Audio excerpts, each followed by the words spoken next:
On met les deux mots en même temps et ça fait un objet. Je ne sais pas si c'est possible de faire ça en espagnol. Oui? Vous y arrivez, c'est vrai? Vous avez compris l'objet? Oui. Très bien. Alors, ce qui est encore un peu plus complexe et intéressant, c'est si on se pose la question de savoir, et le jeu lui-même alors? L'activité de jeu, parce que l'activité de jeu, c'est abstrait.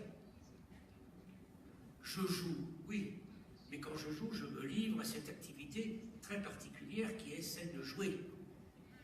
Est-ce que le jeu lui-même, d'une certaine manière, je peux le représenter à l'intérieur du jeu?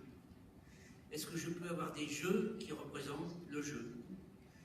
Est-ce qu'il y a nécessairement dans le jeu quelque chose qui dit « Hé, attention, ceci est un jeu ». Comme je disais hier, dans le rêve, il y a un petit indice qui dit « Hé, mais tu sais, ceci est un rêve. Ceci est un rêve, ceci est un jeu. » Et c'est toute la réflexivité qui est tellement importante, parce que ça définit le jeu comme une capacité de symbolisation. Et quand des enfants, par exemple, ne sont pas capables de jouer, quand ils ne sont pas capables d'avoir ce symbole du symbole, cette représentation du fait de représenter, eh bien, ça devient très difficile. Il y a un tigre dans un livre, ils ont peur du tigre, comme si ce n'était pas une image, comme si ce n'était pas une représentation de tigre, mais comme si c'était un vrai tigre, en quelque sorte. Et ils sont effrayés quand ils jouent par le fait que le jeu, c'est plus du jeu. Alors tous ceux d'entre vous qui travaillent avec des enfants très perturbés, psychotiques, autistes, connaissent ces processus-là, des enfants qui sont paralysés dans leur activité de jeu, parce qu'ils ne peuvent pas, en quelque sorte, se représenter ce que c'est qu'un jeu. Il n'y a pas de différence entre la chose et sa représentation. Il n'y a pas de différence, c'est-à-dire que l'hallucination n'est pas devenue une représentation.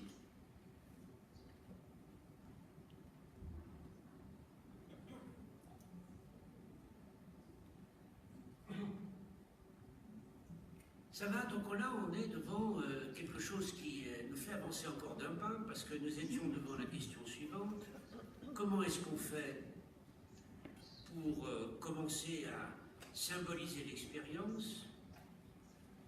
Et on voit que pour commencer à symboliser l'expérience, la première opération, c'est de l'externaliser, de la transférer, soit dans la relation avec un humain, mais là on verra toutes les questions que ça pose tout à l'heure, soit dans la relation avec des objets, mais que c'est ceci à condition que ces objets deviennent des objets, c'est-à-dire des objets sur lesquels je vais pouvoir halluciner quelque chose de mon expérience. Et bien sûr, ces objets, pour être utilisables, eh bien, il faut qu'ils aient un attracteur sensoriel, un attracteur perceptif. Il faut qu'il y ait quelque chose qui, à l'intérieur de l'objet, soit suffisamment proche de ce que j'ai à halluciner pour pouvoir accueillir l'hallucination. Donc, et ça c'est une chose qui est tout à fait essentielle, pour me représenter ce qui se passe à l'intérieur de moi, j'ai besoin, au moins au départ, de passer par l'extérieur. Je vais soit passer par un extérieur humain, et on va voir tous les problèmes que ça pose, soit passer, quand je serai un peu plus grand, par un extérieur inhumain. Mais il y a encore un point de difficulté là. Je disais tout à l'heure que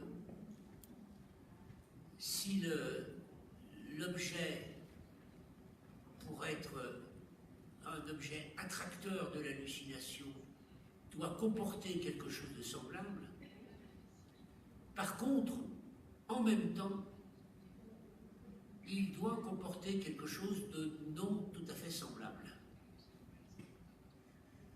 Par exemple, je peux halluciner un couteau dans un couteau. Mais le couteau dans lequel j'hallucinerai le couteau n'est pas un symbole, c'est un couteau. Si par contre, j'hallucine un couteau dans mon stylo, je peux en faire un couteau, parce que ça a un peu la forme d'un couteau, mais ça sera un symbole, parce que ce n'est pas un couteau. Un symbole, c'est une chose qui est et qui n'est pas semblable à l'objet lui-même. C'est un objet qui réfléchit quelque chose de l'objet que je transfère sur lui, mais qui, pour pouvoir le réfléchir, d'une certaine manière, s'en décale, s'en démarque d'une certaine manière. Si l'hallucination dans l'objet colle trop à l'objet, je n'arrive plus à me représenter que c'est effectivement un objet.